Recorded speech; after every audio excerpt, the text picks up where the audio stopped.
Do you know who's in charge of the CIA right now? Because it occurred to me yesterday that for all the research I do and for all the bullshit I talk about the CIA and other intelligence agencies and whatever else, I don't know who the director of the Central Intelligence Agency is right now in 2023. So I found out, and boy did I find out. So today we're gonna briefly meet Billy Burns. We're gonna learn about his buddy, no joke, and then we're actually gonna take a huge detour into this whole other rabbit hole that's really interesting.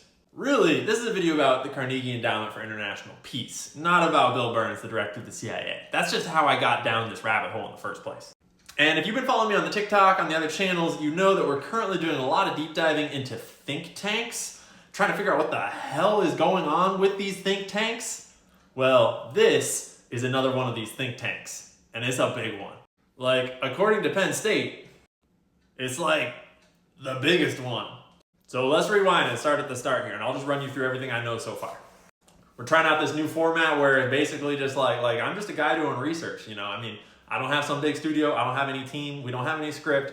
I'm just putting together this massive obsidian file of all different parts of the US government, of different think tanks, of different private and public companies, all sorts of just different information that's gonna all link together. And slowly I'm learning what's going on, and I'm trying my best to share with you what's really going on here. Because it sure doesn't feel like democracy is going on, in case you have been living under a rock. So anyways, welcome nerds. Let's roll that intro and start study group. American conspiracy theories are dangerous. Information is the oxygen of a democracy. With Republicans, with progressives, with libertarians, because this is not about right and left, this is about right and wrong. It's so sickly we can't talk about it. It actually lifted up, and it could actually turn. All right, Billy Burns, current director of the CIA, assumed office March 19th of 2021. And you'll notice my handy dandy cheat sheet of weird things he's connected to. I was just minding my own business, building out my US government tree where I have all of the senior members of like the president's cabinet and the whole executive branch. I'm just building out a whole chart with all of them. We'll get to the legislative branch in a minute. Like, that'll be a whole other rabbit hole. I'm gonna need to hire some assistants. But anyways, Bill Burns. One of the first things you might notice about Bill Burns is that he was in office in the Obama era, a little before, and he has all these different positions in office through the Obama era until 2014, when he left government. And then he became the director of the CIA in 2021. So he had this wide open period in the middle where he was, what were you doing, William? I swear to you, I'm not just typing in this guy's name in every Google search. He just keeps coming up when I'm looking up other stuff, namely William Burns, right there. Wall Street Journal article, right here. And this is not like some inside scoop. This is not breaking news at all. This was a big controversy when William Burns was nominated, and the media addressed it and swept it all away like, oh, it's no big deal. He had no relationship. Calm down. See, here's the inside scoop.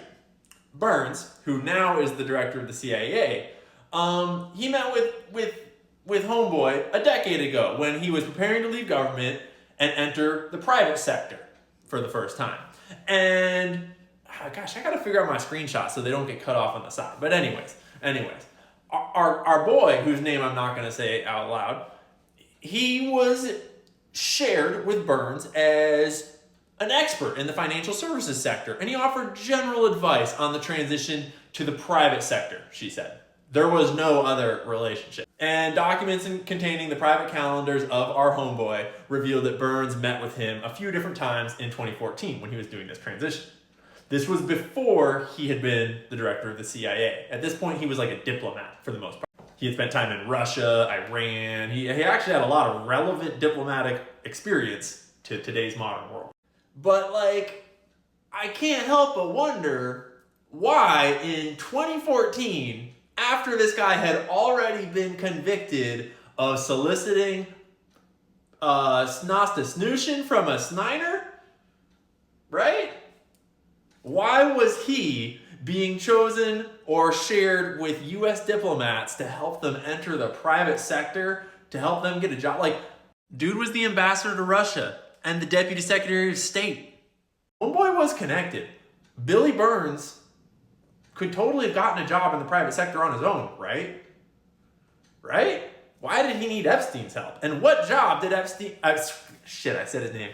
And what job did he even help him get? Curious, huh? Well, that's where shit gets really interesting. Because it turns out that William Burns, in between his little government and government time, he became the director of the Carnegie Endowment for International Peace. And if you don't know about the name Carnegie, the robber barons, it set off a few red flags for me. I didn't know anything about this organization, but I figured maybe I should do a little research.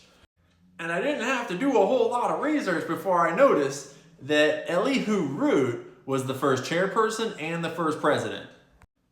This guy, who we met before when we were researching the Council on Foreign Relations. That's weird. The same dude helped found the Council on Foreign Relations and the Carnegie Endowment for International Peace, two of the most prominent and important think tanks in the world, were both founded right around the time of the Federal Reserve and World War I and a lot of stuff. And they both have some interesting connections. I mean, like, first of all, let's remember that what we just found out is that this dude was like, oh, a US diplomat that needs a job in the private sector? I know the perfect place for you. I'll send you to the Carnegie Endowment for International Peace.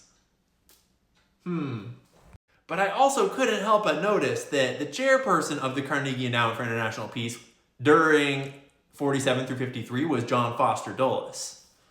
During the same years, the president of the Council on Foreign Relations was Alan Welsh Dulles, his brother. These guys helped found the Central Intelligence Agency and did a lot of other very sketchy things, which you can watch a YouTube video about on my channel. I'll try to put a card up here somewhere.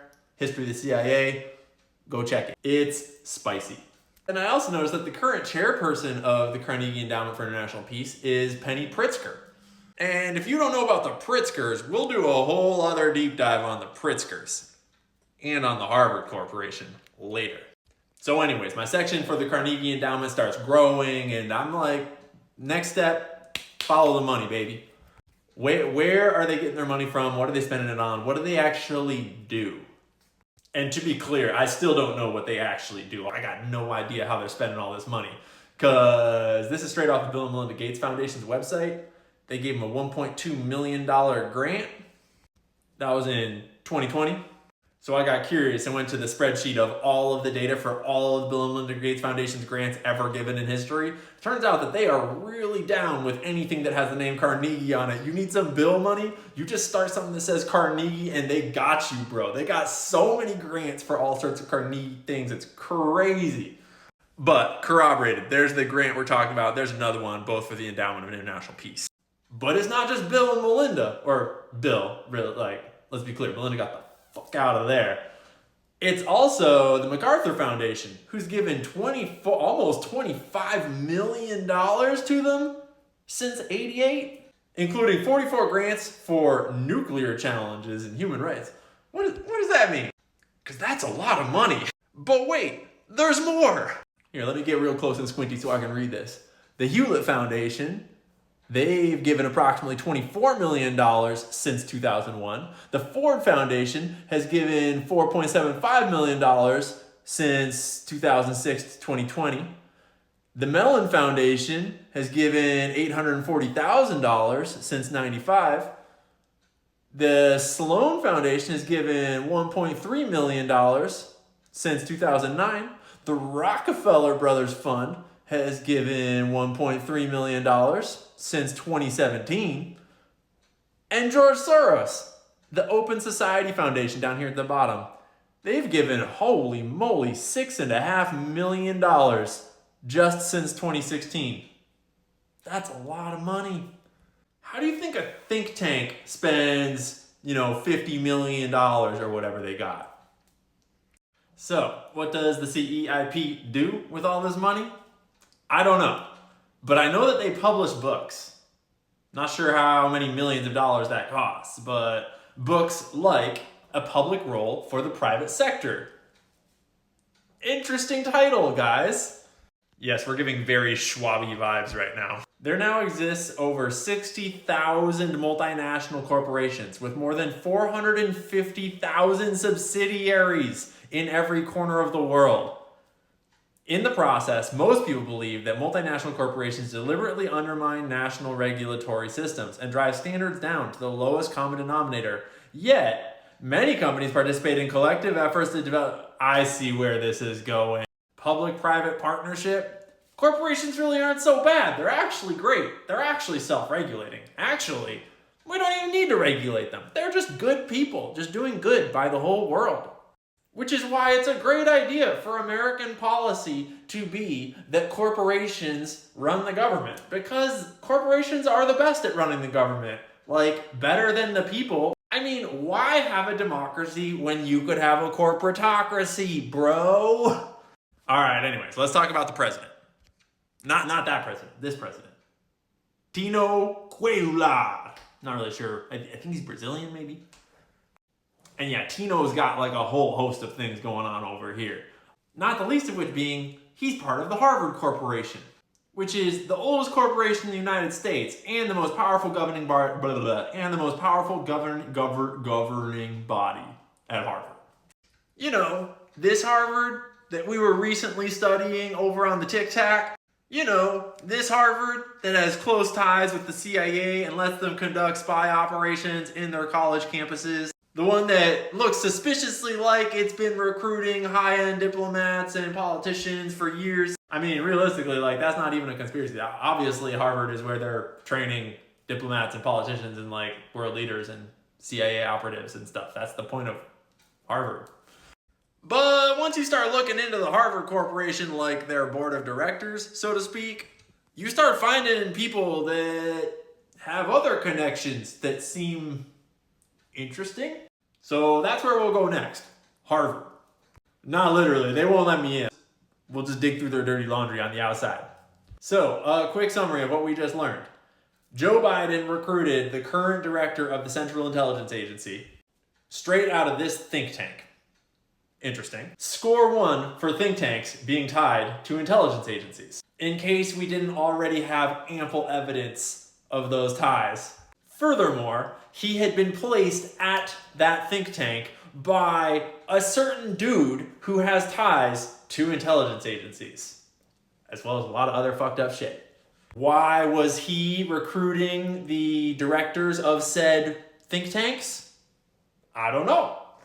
I have no idea why this guy would have had any connections at that think tank. And we learned that that think tank takes in a lot of money from a lot of foundations with names like Rockefeller and the like.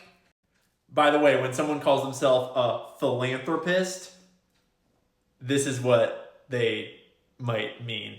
Oh, plus they get tax breaks for this, for contributing to whatever the hell is going on here. And I'm definitely not going to say we cracked the case on how they're spending many millions of dollars every year, but they at least publish a few books. They write some papers, they give some advice. It's an expensive business to run. I don't know. I got a lot of questions still. The research never ends.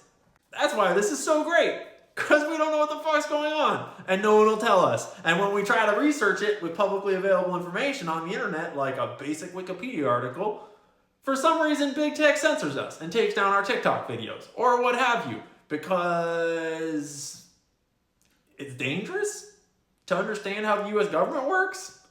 Like, well, what's going on, guys? You trying to hide something? What you trying to hide? Trying to learn, you know? Is this the kind of stuff that we would learn if we went to university? Like if I paid like $400,000 a year to go to Harvard, would they teach me about this at Harvard? Is that the kind of thing you teach me there at spy school? Because I'll go. I just need to make a little more money first. So, speaking of, subscribe to my locals. Check it out on Rumble. Links in the bio. Like, share, comment, all that. I'm trying to go to Harvard. It costs a lot of money. I'm trying to be a super spy. So if y'all could support my super spy fund, that'd be great. I'll see y'all next time. American conspiracy theories are dangerous. Information is the oxygen of a democracy. With Republicans, with progressives, with libertarians, because this is not about right and left, this is about right and wrong. It's so sick that we can't talk about it. It actually lifted up, and it could actually turn. I'm gonna ask you to look away. Legend has it that Christian Rosenkreuz drew his secret knowledge from the wisdom of the ancient Egyptians. They estimated 100 yards from the left wing was this 100-foot disc. You begin to get into this very scary scenario that has to do with the human condition, of the proclivity to accumulate vast amounts of power around a handful of people. And right now, these misanthropic sociopaths are running the planet into the ground. Now I am become death, the destroyer of worlds. There's so much evidence out there that even if less than 1% is true, that would be enough to collapse the current paradigm and change the whole planet. Our security is at stake.